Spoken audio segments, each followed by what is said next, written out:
Unemployment among Indiana veterans now twice the national average. And it's a problem tackled by an unlikely source, a military spouse. Eyewitness News political reporter Kevin Rader says in this case, that spouse has the platform to do something about it. As a military spouse, State Senator Amanda Banks brings an interesting perspective to the Statehouse.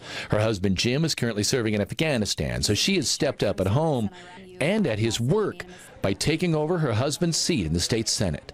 The unemployment rate for post 9/11 veterans nationwide is 9%, but in Indiana it's 16.9%. Indiana is one of 40 states that currently permit public sector hiring preference for veterans, but we've yet to allow the private sector to do the same. Banks says 13 other states have already extended private companies the ability to adopt veterans' preference employment policies.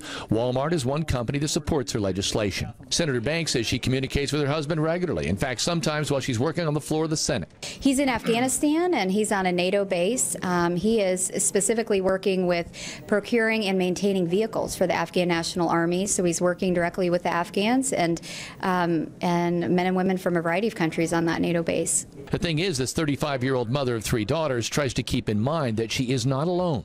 There's a lot involved in being a military family, and I want to support those other Hoosier families that are making significant sacrifices and not only risking their lives for the men and women who are serving, but the spouses back home who are picking up the slack and that are doing things they never thought they would do.